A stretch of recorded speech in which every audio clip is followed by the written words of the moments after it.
All right. So today's session is business is math. It's kind of a fundamental principle that I think probably we should go over a lot more frequently. And we all get tied up in our busy days, and we lose sight of certain activities have certain values to them. And it restruck me again this past weekend when I was out door knocking with some pretty talented individuals, high producing individuals doing $25 million or more in business. And, they're like, hey, let's go door knocking. And, I stand behind, over time, numbers always hold true. And my history, my event of door knocking is every 8 hours we get at least one listing taken that I door knock with you guys. And mind you, it's not my listing, it's your listing. And I just don't understand how we kind of missed the traction on this. And maybe I'm going to lean into like a Julio or maybe even a Robert Garber as to, what can we be doing better to reinforce like the habits of doing these activities to have the outcome that I think most people would like. Julio, I'll go to you first. Yes, good morning, everyone. Well, I think definitely, yeah, it is something that sometimes escapes us and we get caught in the realm and in the busyness of the business itself. But I think,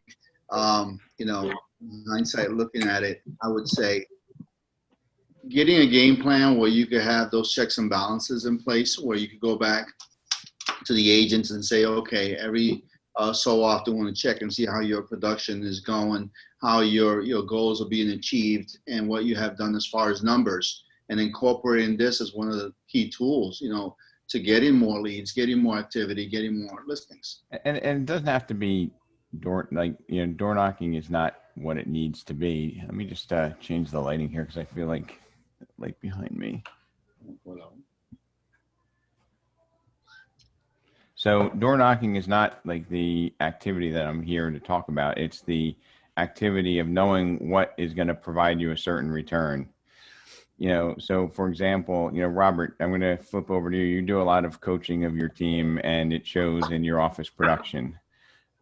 If you sit down with an agent and you were able to say, hey, when you call Vulcan 7, every 8 hours that you call Vulcan 7, you get one appointment. Every 3 appointments, you get one listing.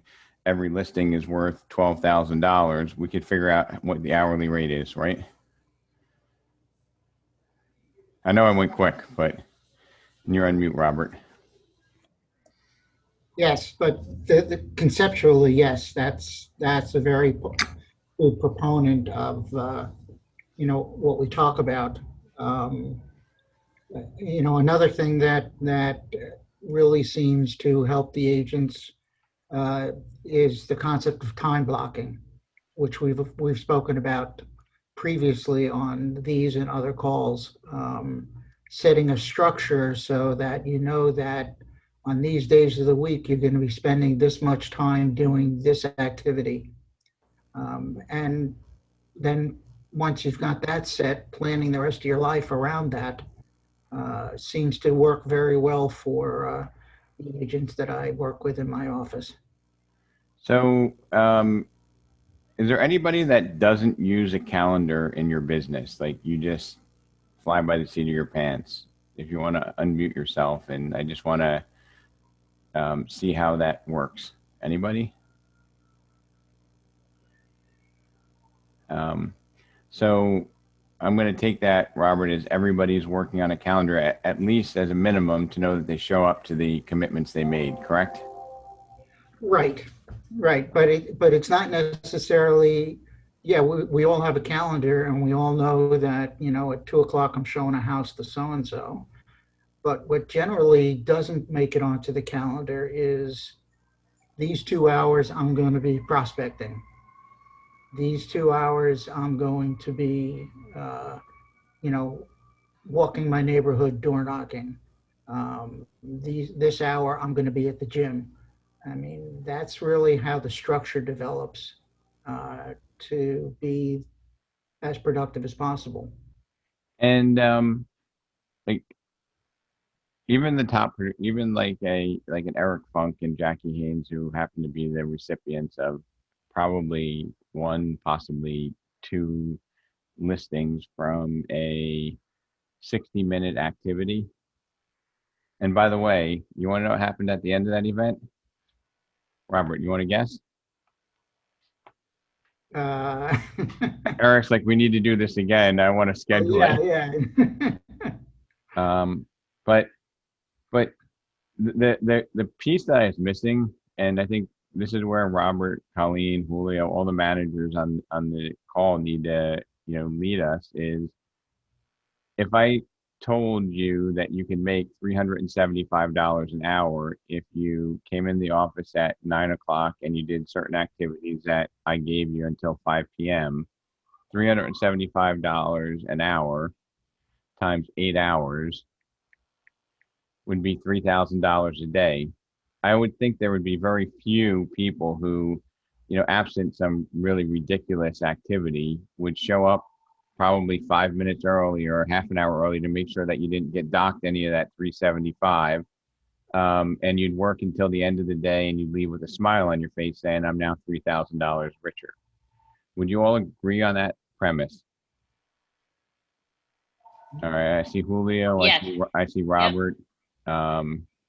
Clever. Would you agree that right? I mean, if you could show up at the office at 9 o'clock and leave at 5, you probably even skip lunch because you're making $375 an hour, right? And spend part of the evening there too. All right. So you'd even want to work overtime. But the challenge is that we have this before us, and it's the freedom, it's all the reasons why we got into the business that's the arch enemy of this. Okay, the freedom and the ability that nobody tells you what to do and you can do it whenever you want to do it leads us to do activities that aren't going to be producing the outcome that we want. I see Mr. Baker there. Glenn, you run a team. Like, do you preach to your team like, high producing activities, low producing activities, and try to lead them to do those activities? We do, but we put them on the calendar. We do it a little differently than the hourly rate. Instead, I work backwards from what their goal is with a stretch target. And I assume that because you still seem to work a lot of hours, that it's not set it and forget it, right? You don't explain it to them once and they're like, oh, I got it, and they embrace that habit, correct? Every morning we remind. So you have to remind them every morning. Does that get frustrating or not really?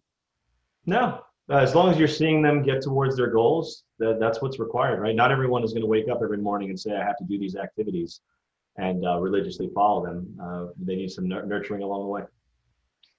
So what I want to, if there's one thing you take away from this session, and probably the second or third one I've titled Business is Math, and there's different spins on them, but we have a somewhat, I'm going to put somewhat, I mean, you can't make $100 million in real estate. You have a somewhat unlimited income opportunity based upon the activities that you're willing to do. And most of those activities are activities that take us outside of our comfort zone. I see Morgan Belvin on the call. Morgan, are you 110% comfortable like solving problems that happen during a transaction and counseling clients on what's the right thing to do? Is that something that you're super comfortable with? Is thumbs up? You're on mute, so if you give me a because you are such a talented people person and you understand the market. But what I think we all need to do, me included, is we need to move outside of our comfort zone and block time to have those activities that we know are going to give us the highest result. I mean, on Saturday it was 96 degrees when we were door knocking. I was sweating horrifically. Not the thing I was looking forward to doing on a Saturday, but I knew that I had an obligation to hold those meetings, to do those conversations, to take that walk. and to both grow personally by helping others, which is a tremendous way to grow. And I don't know, Glenn, if you find yourself learning by helping others, or if you feel it's only a one-way direction. Are you unmuted? Yeah, no, you have to, I mean, in order to teach, you need to be able to learn the topic, right? So each of the morning calls, there's an hour or two of prep that goes before that 30-minute call, because I have to learn to teach them the item, right? And even when you solve the problems, though, I find that I learn, like, um, I was walking in Franklin Lakes in an extremely high-priced area, knocked on the door, and the daughter answers, and she's like, "Hey, you know what? My parents are thinking of selling, but they have two people that they're really interested. They've been talking with them. I was like, hey, if you want, maybe I can introduce you to a different concept. Yes, please. We introduce you to a different concept, and we could have a conversation. And at the end, they're like, wow, we definitely need to get you out here. And it wasn't groveling for it. Like I wasn't saying, hey, may I be the third person? It was just like opening up their eyes to different possibilities, because we really do this. And I don't think I'm any smarter than well, I don't think I'm generally smarter than anybody on real estate up there at all, because I don't really even know that market. But I think I'm able to better communicate the different possibilities, and that's really the game changer. Many of us are real experts in our business, but if we can't communicate, how our expertise equals enhanced value, then we're missing the opportunity. And sometimes we get intimidated by that communication, that conversation piece. Anyway, so if we don't schedule these activities, they don't come, and that's the things that are going to make us the consistent income. And I put down that if anybody was willing to dedicate 4 hours, excuse me, let me look at my numbers here. It's four. If you did 2 full days a week of something outside of your comfort zone, or 16 to 20 hours, that you should be able to do a minimum of 1 to 2 additional transactions per year. And how many people would 2 additional transactions, or excuse me, you would do 6 to 12 additional transactions per year. So that would be 1 transaction per month to 1 for every other month. If that was added to your business for 16 hours a month, okay, is that worth it? And it's not changing your business that you have, because we all have streams of income, and we all have, past customers that call us. We all have mailings that we do. We all have, certain things that we do to generate our business. But the question is, if we were able to just take different pieces and supplement our business. And most of us probably don't want to work an extra 16 to 20 hours a month, right? Does anybody really want to work 16 to 20 hours a month extra? Probably not, right? So if we don't want to work extra time, and business is math, and we want to make extra money, what we need to do is we need to change the activities that we're doing during the times that we are working. So I'm going to look for my little presentation here.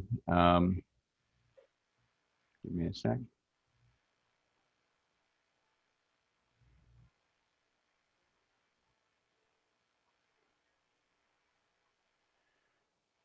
So, the power of consistency.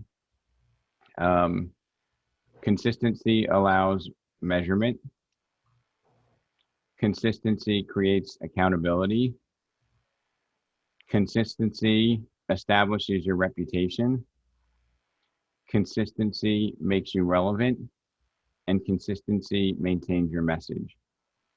And the way that you be consistent is by scheduling things and being committed to them. Does that make sense? I'm gonna lean into Robert, since you've been working really hard with the agents in your office. Do you see that agents that improve on the consistency in what they're doing, that it makes a massive difference? So absolutely. One of the agents that I work with on a regular basis, every week, the same time, we get together and we talk about what they've been doing uh, as opposed to what was scheduled. And this one agent in particular has more than doubled her volume from all of last year, which was the high point of her real estate career last year. And now she's doubled it. So she's very excited and is really dedicated to the process, and she's, one of the things that was a little bit outside of her comfort zone was that, she went door knocking with Rob, in Newark. And it worked out very well for her. And, so she's not afraid to do new activities if she sees that there can be a very positive outcome from them. So definitely the case. And another agent that I work with on a regular basis is,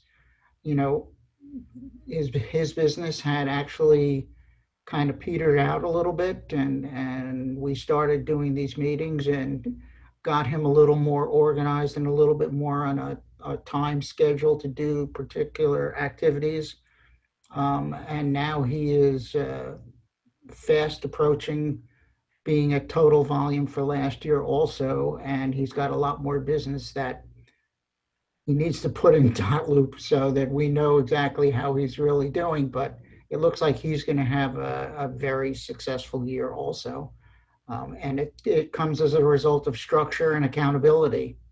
They know that every week at their assigned time, I'm calling to say, so what have you done? Did you do this that we talked about doing?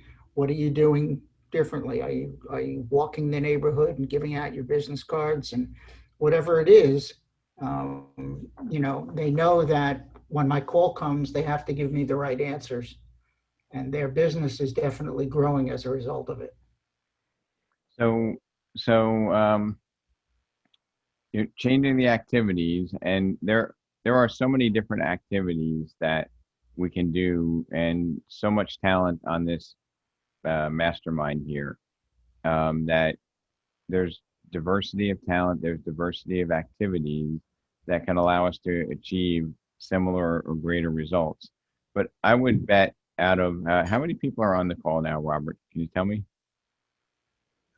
54.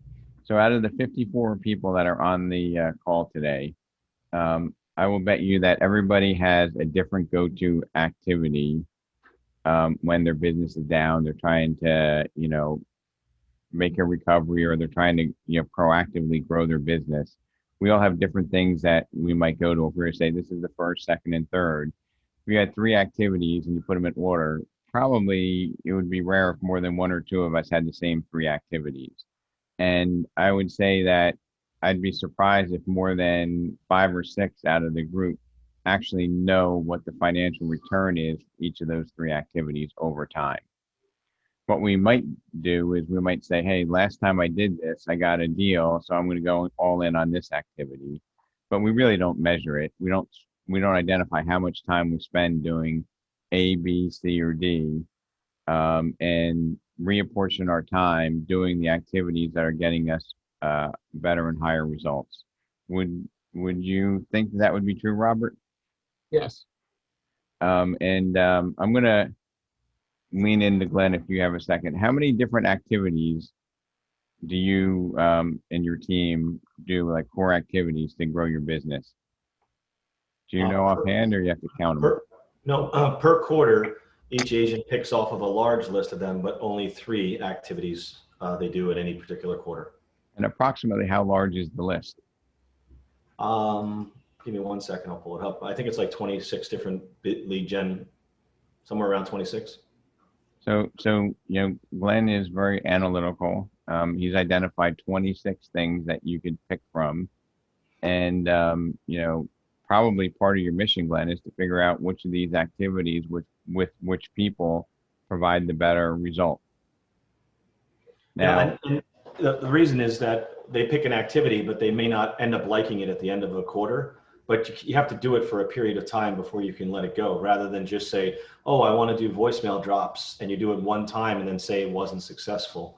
So the idea is to stick with it for a 90-day cycle. So out of the 54 people, if you love prospecting or you highly like prospecting, can you just type prospect in the chat, please? So if you either, love the challenge of prospecting or you like prospecting, right? Because it's such a core piece of your business, just type that into the chat box.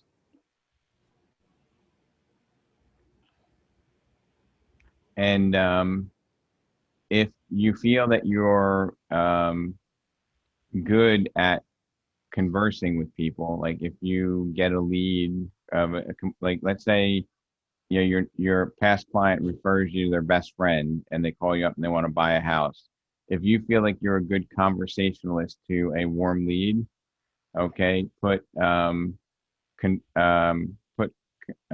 let's see, just type C in for conversationalist in the chat box. Just type a C in, and I want to do a little bit of an informal survey.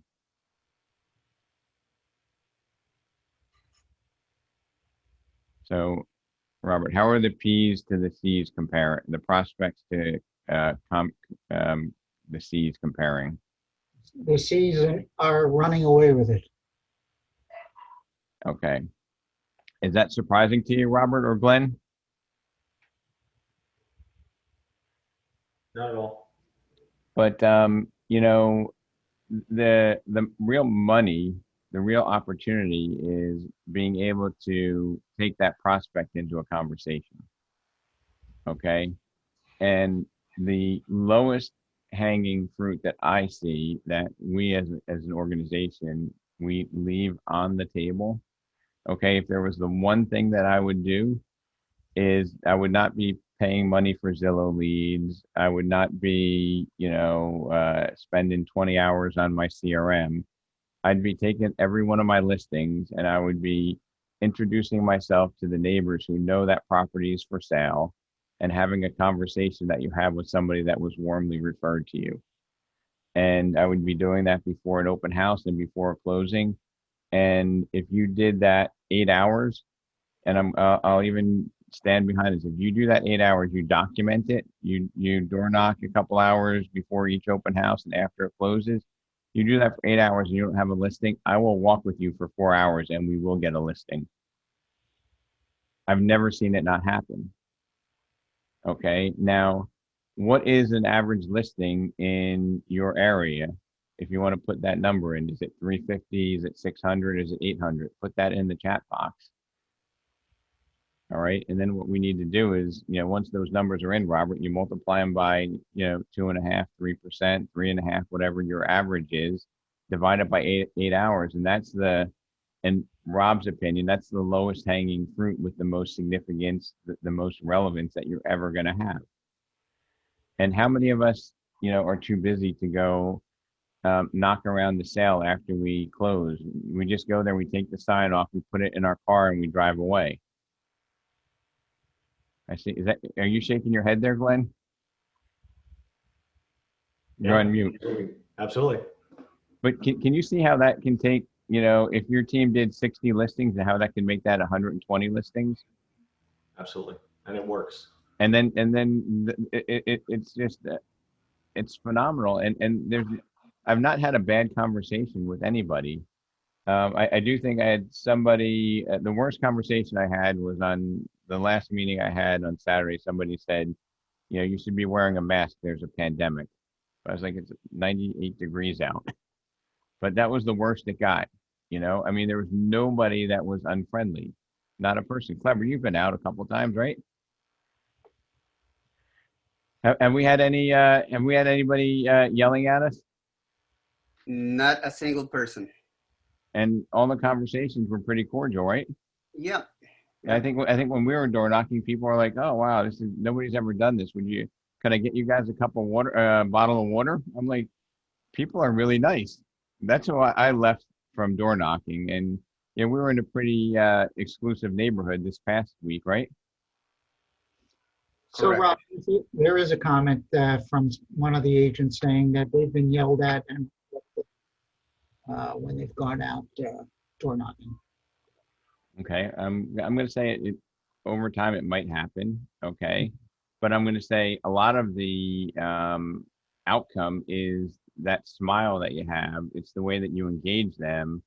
If you go there and you feel like a trespasser, you will be treated like a trespasser. If you approach them like you're their best friend or their next best friend, that's how they will treat you.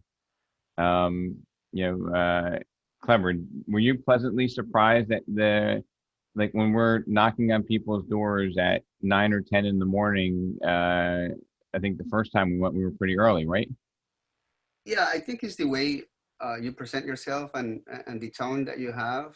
I mean, we're there to serve, and if they take it as such, everyone seems to be pretty cool. And I've done it before in different neighborhoods, and it's always the same response. I mean, I'm sure there is exceptions, but I haven't faced them, at least not yet. And was it when I was knocking with you where the lady had us eating berries, which might have been poisonous? Yes, that was in Bloomfield. She was like, "Oh, I have my private garden. Taste some of these berries." Yeah, yeah. I ate a berry to try to get a listing, folks. I'll admit it. Could have been poison, but I'm still here.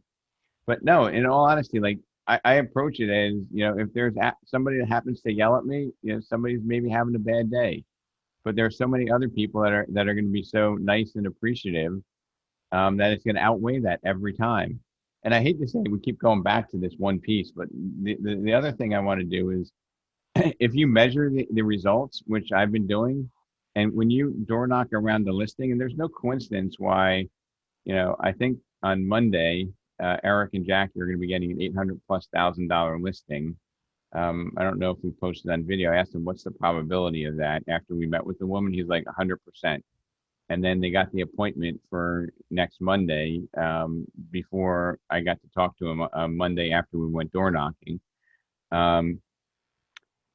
Because that's where he had a listing that closed, and it made that conversation so much easier to talk about it, right? People are like, "Oh, you sold Ella and Richard's house? Oh, that's great. Do you know where they're moving?" It was just such an empowering conversation when you're like part of the neighborhood, as opposed to just door knocking. And door knocking in a random neighborhood isn't bad, but if you measure that and you measure that result, I think Eric and Jackie can own that whole neighborhood, and then they can, expand upon it. But there are some people, maybe door knocking is not going to be the thing for you. So you need to measure your result, right? And maybe use some time doing other activities.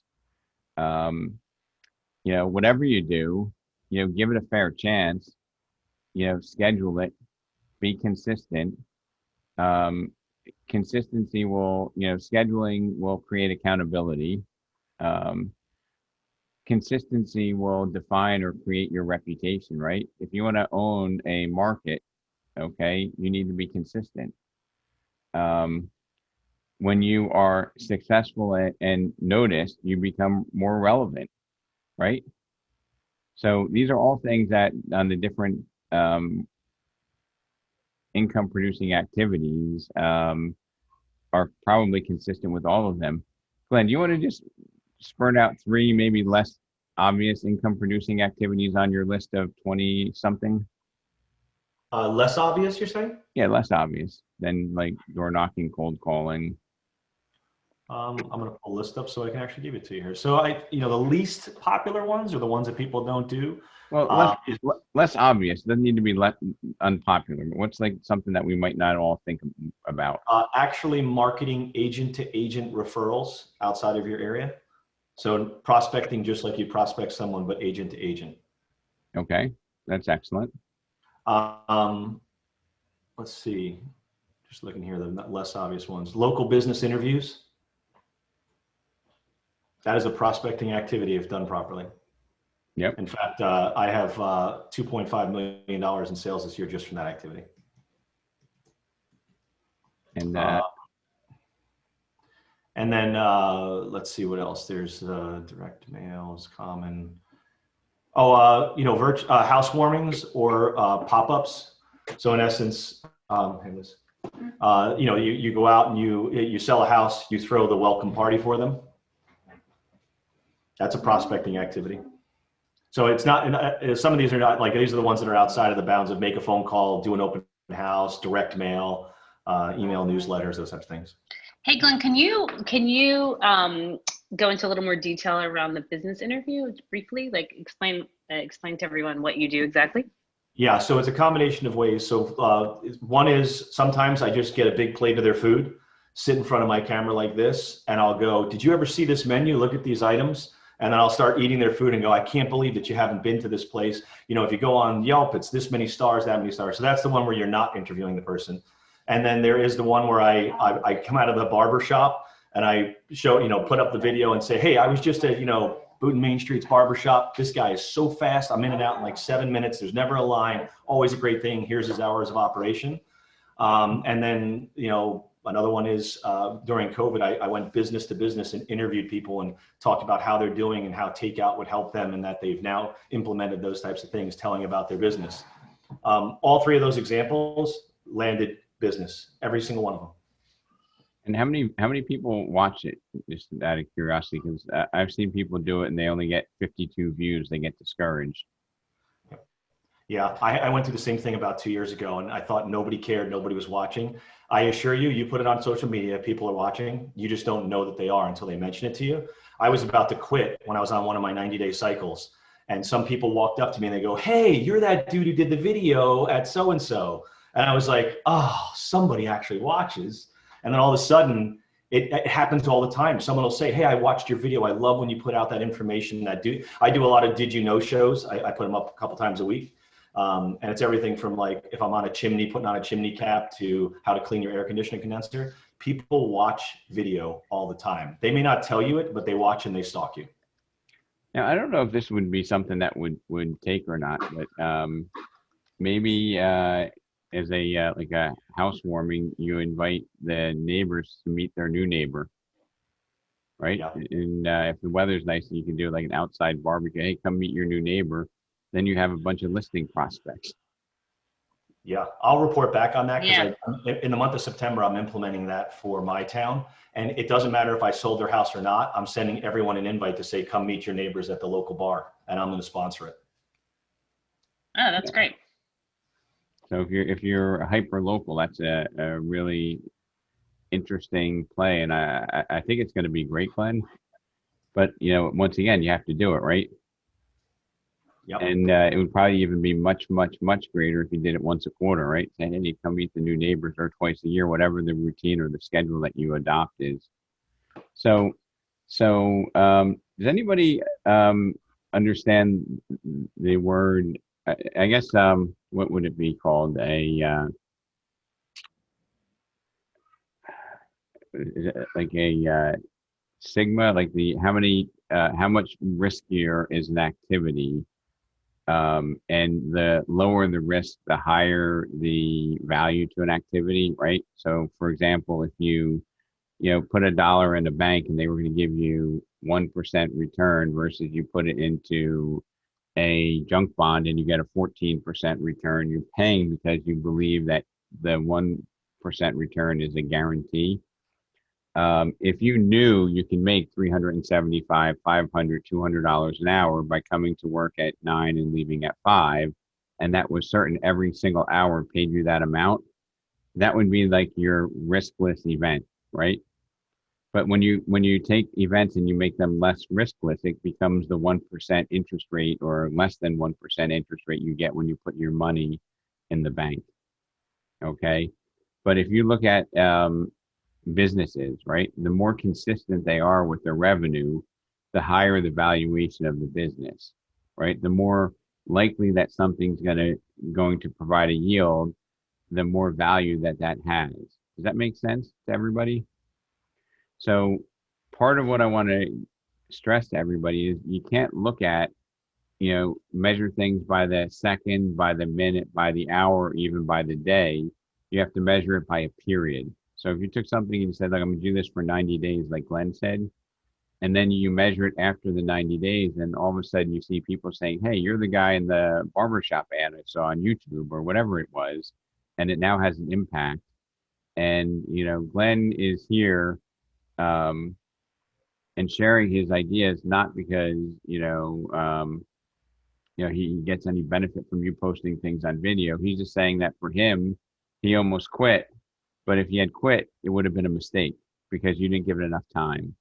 So if we know activities work, we really need to, put them all together and understand that it's math and measurement, right? You measure the result, you understand the outcome of it, and then you repeat that process. You do it again, again, and again. A couple other things I'm going to reflect back on. So this is one that I talked about a while back, which I really thought was relevant to growing your business and making it more consistent. Okay. And Glenn's again, much more boots on the ground than me. I had 12 activities and a couple of bonuses. So if you do these 5 things, you're going to grow your business probably by 50%. Okay. One is you do 5 of these 12 things. Identify 5 things that you must do more of, 5 things that you can delegate, and 5 things you can stop. That's one of the 5 things that you need to do, is just identify things. 2 is, create a business plan, know your numbers, and in parentheses, business is math, and perhaps find an accountability partner instead of paying a coach. I think a lot of what coaches do are the roles of being an accountability partner, because if you pay them a lot of money and you have an appointment, you want to tell them that you did something. Create a plan to manage your database that is executable and attainable. Okay. And it's not call 5 hours a day. It's maybe it's something as simple as, add 5 names a week or 5 names a day to your database if your database is really light. And everybody can have 5 conversations a day, right? Robert, do you remember the you watched R4 streamed, right? You remember the gentleman Q? Sure. Do you want to just share, so people don't have to listen to me the whole time? Do you want to share what you remember about Q? So Q was, came out of college. He was like an All-American football player. And he got a job working for a big, I think it was an accounting firm, indoors. And he just realized that he was not comfortable in a job that kept him 9 to 5 indoors. So he decided to go out and get his real estate license. And he started prospecting like you can't believe.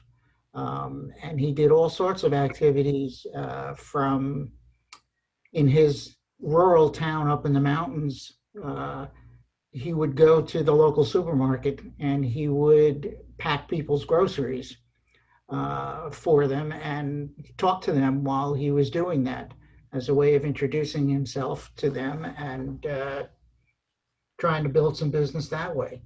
He would go to new home construction sites, and he would stand there for hours. And if anybody who came by, he would start talking to and hand out a card and start to build his business. And he had, I can't remember the numbers, Rob, I'm sorry, but an astronomical amount of It's like 200 transactions in his first year. Average transaction was like $105,000. It was incredible. And yeah, he was with Remax his second year. So it's just, and he just has a great spirit. He's very personable, and he'll talk to anybody about anything. And he's constantly out there prospecting. And he had a system to assign to make sure he scored enough points every day before he could call it a day. So I think that might have been, get 100 points, which means introduce himself to 100 people during the period of a day, or, have a closing might be 25 points, but he had a point system. And he said, if I didn't have 100 points, my day was not done. Right. And he had a tremendous attitude, didn't he, Robert? Positive? It was just, like I said, he was very personable, and he would just go at it all the time. And he was infectious. I mean, people just really liked him, and he used that to build this extraordinary business. and we all can do that. Invest 5 hours educating yourself. Commit 5 hours a month to, expanding your marketing prowess. Do 5 mega open houses a quarter. It takes a lot of, before I kind of walked in your shoes, I was like, open house. Some agents cut it down to 2 hours. Like, they're lazy. But there's a lot of work to doing an open house, preparing for it, right? And if you actually follow up on it, it's like an entire day's worth of activity, if not a day and a half. Would you agree? Right? Sure. So let's just do these. Let's do these as event. Let's maybe do less, but let's do them better, right? Like, if you've been in the contingent where we've door knocked, on a Saturday before your open house, it's incredible. People are asking questions. Where are they going? What's going on? I'm thinking of selling. I'm going to be selling in 6 months. I bet you half the agents, if not more, don't follow up with that. They kind of get overwhelmed, lose track. You might want to pick improving your outdoor marketing, door knocking. Maybe invest a minimal amount, like $5 a day, in some sort of Facebook or Google advertising. Learn how that works. It's pretty amazing. Here's one which I think can probably increase your business by 25 to 50%. Okay, do a video. Go talk to everybody. Say, hey, you know what? I just wanted to introduce real estate as an investment class to you. If you ever thought about buying something other than paper stocks, because interest rates are so low, and you actually took the time to understand how that works. I mean, that's a great conversation for a pop by, and B, I think some people would be interested in that. Master some of the resources. There's a lot of great feedback on the First.io app. Dedicate time specifically for following up and have a system for that. Create different ways to stage and structure your transactions. Okay. And I know we've always been staging houses, but I think staging buyers is another thing. Is anybody confused by that comment? Stage your buyer? Somebody must be confused. Unmute yourself and let's have a little discussion here. Yes, what does that mean, stage your buyer? All right, love that. So normally, if somebody says, hey, I'm looking to buy in 6 months, we call them 5 months later, right? We say, all right, let's start looking at houses, right? And if you've ever been in a situation where maybe, somebody just filed their tax return, they wrote everything off under the sun, or they just went and bought a new car, or they did some things to their finances which would limit their ability to buy. Anybody ever have that happen to them? All right. I suspect everybody's had it happen to them, right? But I think that maybe staging the buyer is the right conversation because it's kind of chic, or maybe it's not the right conversation, the right way of describing it. But preparing to buy is the same as preparing to sell your house. When you prepare to sell your house, you fix all the things that are wrong. You get it ready to introduce it to the market so it looks its best, right? Mm-hmm. So why not take a buyer and stage the buyer? Let's stage their finances so that their finances are going to be acceptable for whatever it is they're looking to accomplish. Okay, let's stage their expectations, right? Let's start to educate them ahead of time on what's going on and how the market's behaving, right? These are things that I think we don't even think of as an industry. We just say, oh, it's just a buyer, right? You just put them, we used to put them in the car. Now we meet them at houses, right? And we show them the property.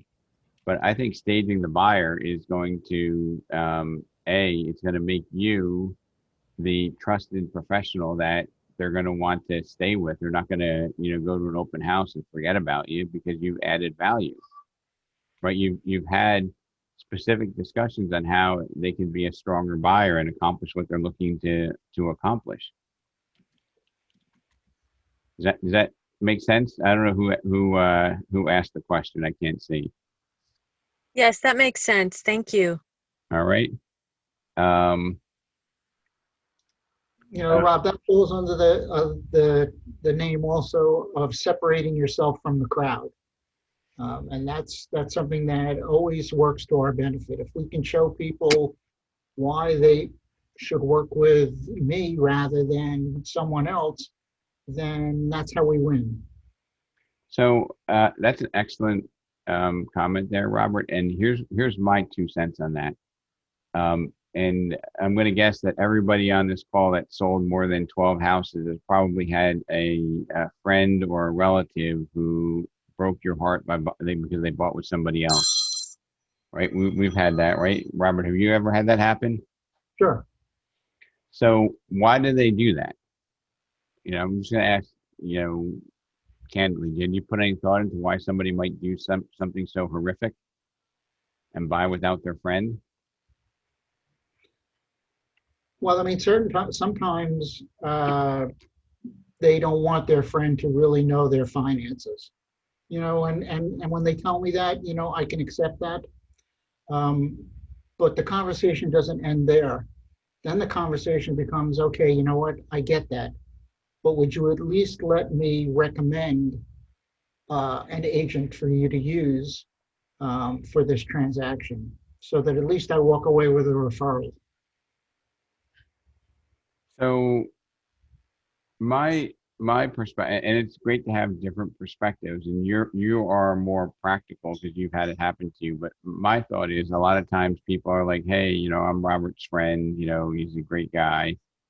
But they don't see any difference between working with Robert or I walk into Glenn's open house and Glenn's like, oh, we have a lot of activity, let's make the offer with me, and they don't even think about you because they're caught in the moment.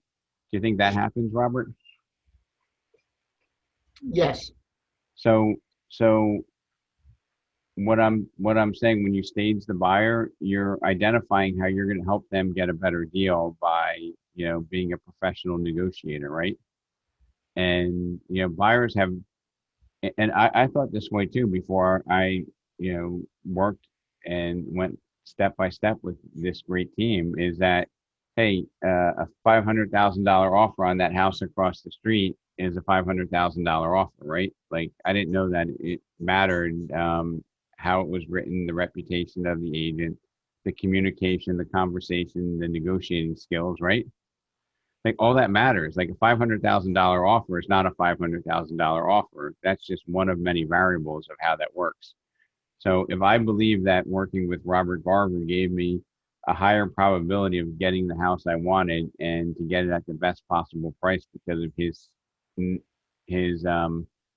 expert knowledge of the local market, his communication skills, and his negotiating skills, then when I walked into Glenn's open house, I'd say proudly, my agent will be in touch with you, right? Because, we tell buyers that, hey, I represent you, the agent, the listing agent, can't represent you because they're a dual agent, right? But people don't buy that. They think they're getting a better deal with the listing agent in many cases, right? So the friendship piece is great, the trust is great, but you have to demonstrate that you're going to add value to the process, right? You're going to add value to that process. Okay, and Glenn, you have the statistics of what you do for your sellers, right, and what you do for your buyers. Do you recall those numbers offhand? You mean my percentages? Yeah. 60% faster than the average agent and 103.9%. So you get 3.9% more, and then how do you also are well ahead of the curve on the buying side too, right? Yeah, I purchased at 96%. So Glenn negotiates 4% better than the average agent in the entire Garden State MLS when he's representing a buyer. And when he represents a seller, he gets 3.9% higher than the average agent in the entire Garden State MLS. So what's your listing side fee normally, Glenn? Almost 5% every time. So you get 2.5. Yep. So if you're getting 3.9% more, your 2.5 is really negative 1.4. They're gaining 1% in the quarter, and then they're paying the other agent, right? So it's Yep. free. It's free to work with you, Yep. in essence.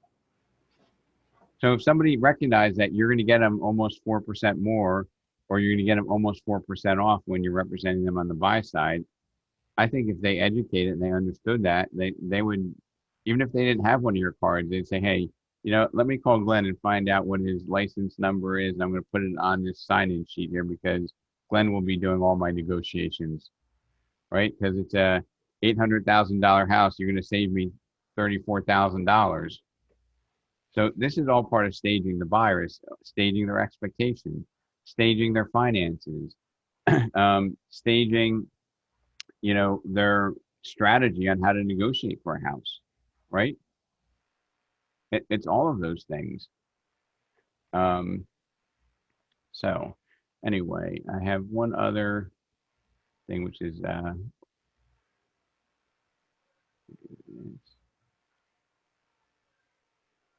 power 5. So this covers most of what I wanted to go over. Does anybody have any questions? Anybody want to give me some pushback? I'm still waiting, Robert. I would push your agents to go door knocking for 16 hours. If they don't have a listing, call me, Robert, text me. I will go with them for 4 hours straight. And I'm highly confident that I will procure a listing once we've hit 20 hours of activity in their market. Like, that's a pretty good deal. And my referral fee for those 4 hours, Robert, do you remember what that is? It's pretty hefty. It's zero. Zero. It's a zero. I believe in it so much. Like, I will go, and if you do that, you knock for 16 hours. You can do it 2 hours a week for 2 months, 4 hours a week for a month. And if you don't come up with a listing, talk to your manager and we'll have a private appointment. There's one of your 12 extra deals right on the silver platter there. So I see we have, I'm going to just. Rob, could you remind us? Go ahead. Sorry, Rob. It's Lisa. Could you remind us how you start your conversation when you door knock? Yeah, so great question. I am a unique style. I just knock on the door and I say, hey, my name's Rob. I just wanted to introduce myself. Now, I usually wear a Remax hat and my name tag, right? So it's pretty obvious that I'm a real estate agent. And I kind of catch them off guard because they don't know how to say when you're introducing yourself. And I'd say, I just wanted to ask if you knew anyone in the neighborhood that was thinking of selling in the next, year or 2 or 2 or 3 years, right? And, Clever, you were recently out with me. You've seen people, they step out of their house and they'll say, you know what? That house 3 houses down there with the fire engine red door, they're actually moving to North Carolina. You ought to talk to them. I'll get those experiences. Is Catalina on the phone, on the meeting now? So Catalina is not on the meeting. So Catalina and I, we were door knocking in Parsippany, and we were speaking to somebody. They're like, I'm thinking of selling, probably 6 months to 18 months. You think I can get 800 for my house, right? This is a great conversation. Who has name, email, phone number, correct? And we walk to the next house. We're ringing the doorbell, and he comes running out. He's like, I just thought of 3 other people. So if you know Catalina Geyer, this gentleman, he came running out of his house. Like, I just remembered there's 3 other people. I got to give you their names. And he's like, I think the spelling is either 1 N or 2 N's, but it's the one right behind here. His name is Mark, and he gave us literally 3 names. I've never seen somebody so passionate about like telling us that he forgot to give us 3 names. But that happens. And when the normal is, do you know anybody? They say no, right? And then I'm like, My name is Rob. Your first name? Oh, Lisa. Nice to meet you, Lisa. How long have you been here, Lisa? 9 years? So, Lisa, when it comes time for you to move, are you going to be staying in Woodbridge or would you be moving out of county? And everybody gives me an answer to that, or almost everybody. It's a very soft way. Oh, well, when we move, we want to be near the grandkids in, Port St. Lucie, or we want to, move up to,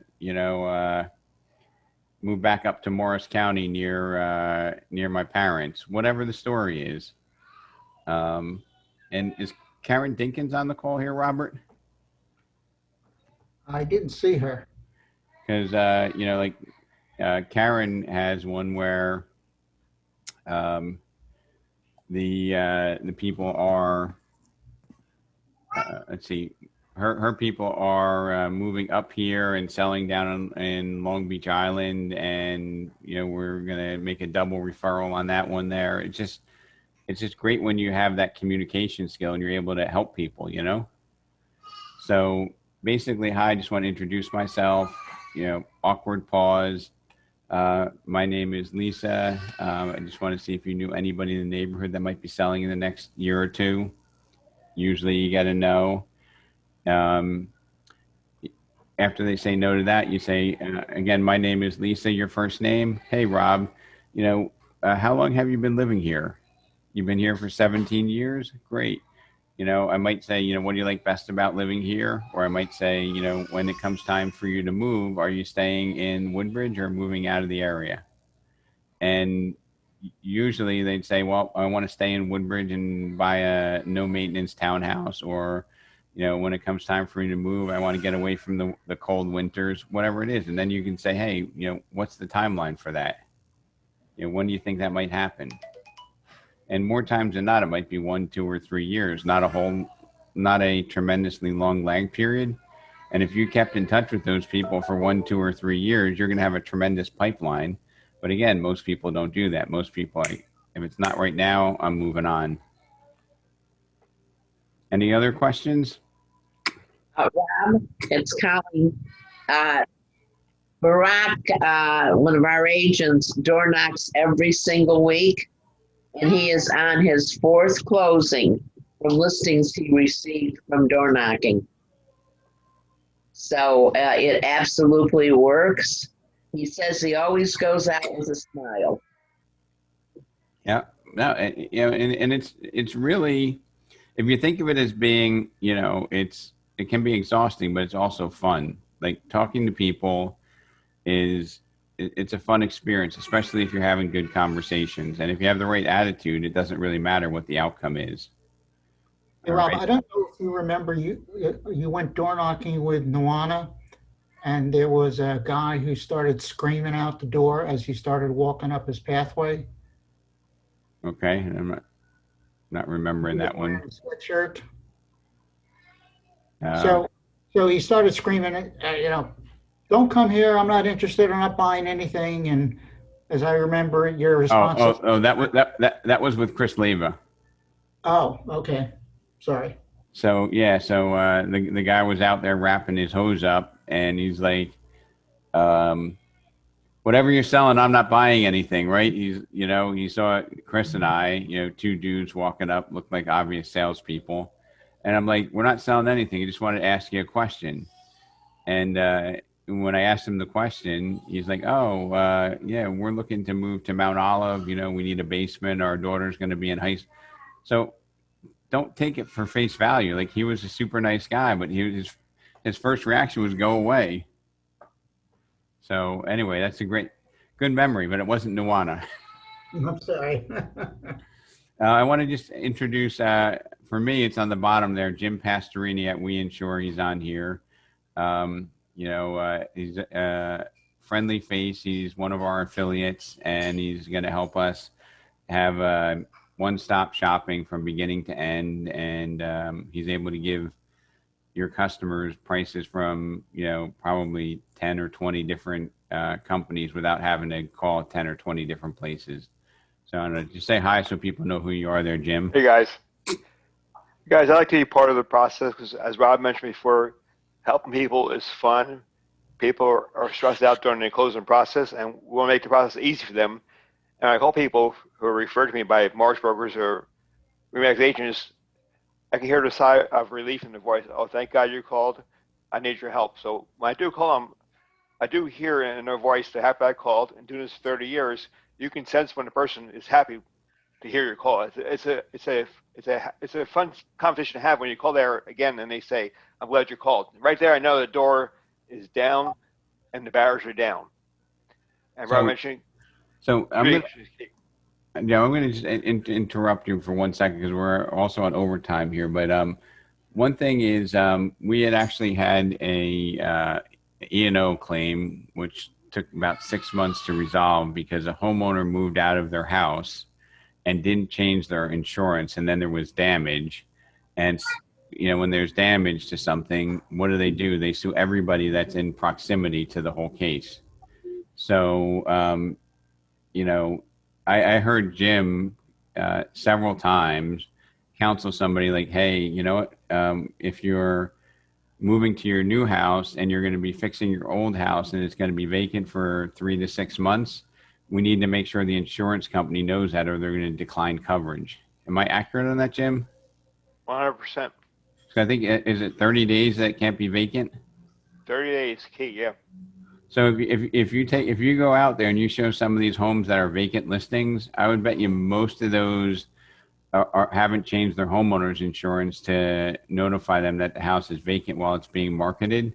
And God forbid something happens, we're probably in the crosshairs, and it doesn't even have to be legitimate. Like, I don't think it's our legal liability to tell a seller that if your house is empty, you need to contact your insurance carrier and tell them that. But if something happens and they're not covered, they're going to sue everybody. They're going to say, hey, my agent never told me that. Let me sue them. And even though if you went to trial and it wound up being that, hey, we don't have that duty, that's not part of our core duties, we'd still have to spend $25,000 and you'd probably spend a week in trial prep and trial. So having partners that have the insight to be anticipating is really valuable. And I learned from you, Jim, overhearing the conversations you had with our clients and our agents, how to eliminate those problems. So thank you. Thanks, Rob. And you case, you solve a problem before it happens. Yep, that's the best. Wait, so Rob, you're saying that a house can't be vacant for like 30 days? They have to notify the homeowner's insurance, like. So Audrey, it's interesting that you mentioned that, because a lot of times people will say, hey Jim, I no longer have any contents in my house. Can I get a discount off my policy because it's empty? Right? And then the insurance company says, whoa, we don't like to insure vacant properties. Your house will have no coverage. We need to switch your coverage a little bit. So it's not that it's not allowed, Audrey, but it's like if you have a house and your insurance policy says that you're living there, right? And then you go and you rent it out, but you don't change your policy, right? You turn your primary home into a rental, but you don't tell the carrier, that's a different risk. Correct, Jim? Different risk, different rate, yes. So, different coverage too. So if a tenant falls down the front steps and the insurance adjuster comes out and says, wait, Jim, Pastorini is supposed to be living here. I didn't know you rented it out 2 years ago. We're going to decline coverage. Right. So those are some of the things that are probably unforced errors that happen, Audrey. And you can leave your house empty. You just need to make sure that you have the appropriate coverage. So if that's something that you learn, there you go. Thank you. I like to learn, all the things before I jump into anything. That's why. But also allows you to create values. When you talk to your clients, you can create value by telling them what they don't know, and you're different than the other realtor. Yeah, because it's an unpleasant surprise, right? When somebody finds out they don't have coverage, and you probably could have anticipated that. So everybody, I want to wish you a happy weekend. I hope you can make some small changes and start to measure some of the things, and above all, understand all business is math. Look at the activity, calculate the return, measure it, and then decide how you can put your efforts towards activities that will generate a higher return for you.